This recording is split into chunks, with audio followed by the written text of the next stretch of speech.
Welcome to a whole new world, the digital classroom of Maryland Academy. A smart class like never before.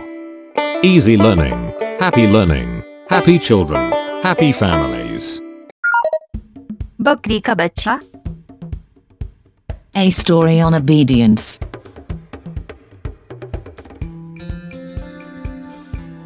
एक गांव में भोलू नाम का आदमी रहता था. उसके पास कई बकरियां थीं. वह अपनी बकरियों से बहुत प्यार करता था और उनका बहुत ध्यान रखता था. वह उन्हें इधर उधर घूमने से मना करता था.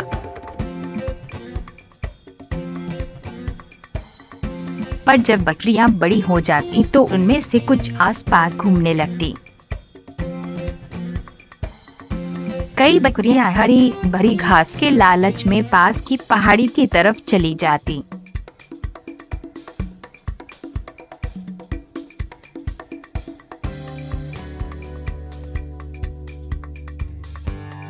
पहाड़ी पर एक बड़ा सा भेड़िया रहता था.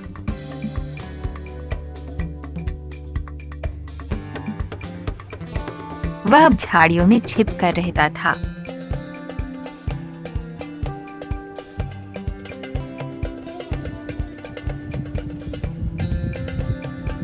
जब कोई बकरी उधर जाती तो वह झपटा मारकर उसे मार देता और खा जाता.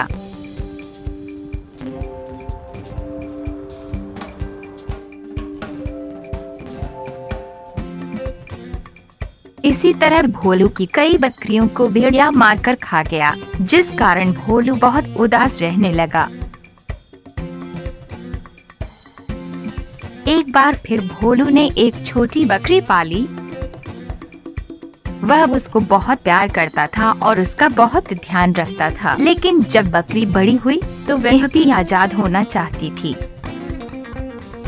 एक दिन उसने अपने मालिक को कहा, मालिक, मुझे आजाद कर दो, नहीं तो मैं यहाँ पर मर जाऊंगी. भोलू ने उसे समझाया, प्यारी बकरी, पहाड़ी पर एक निर्दयी भेड़िया रहता है. वह कितनी ही बकरियों को मारकर खा चुका है. तुम अगर इधर उधर घूमोगी तो वह तुम्हें भी मारकर खा जाएगा. बकरी पहाड़ी पर जाकर घूमने का अपना लालच न रोक सकी और एक दिन वह भी भाग गई. उसे पहाड़ों में घूम घूम कर घास खाना बहुत अच्छा लगा. तभी उसे अपने प्रिय मालिक की बात याद आई. भेड़िए के बारे में सोचते ही वह कांप गई. उसने सोचा कि वापस मालिक के पास चली जाए. उन्हें वो अपनी हरी हरी घास खाने और आजादी से घूमने के लालच को न रोक सकी.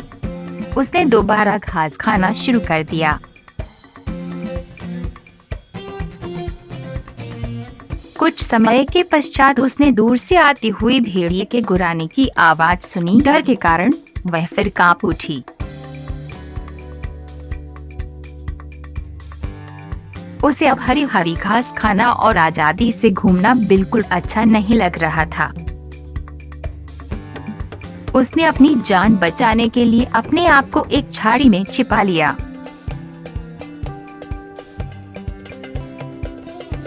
जब रात हुई तब वो भागकर अपने मालिक के पास पहुंच गई. बकरी भी अब खुशी से मालिक के साथ रहने लगी.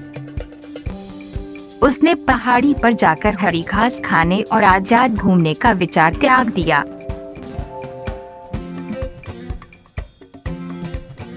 सत्य ही कहा गया है कि अपने से बड़ों और अपने संरक्षकों का कहना मानना चाहिए, क्योंकि जो शिक्षा वे हमें देते हैं उस शिक्षा के पीछे उनका अनुभव होता है.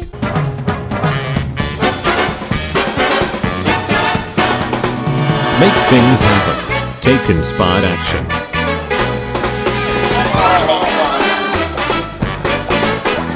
Learn from yesterday, live for today, hope for tomorrow.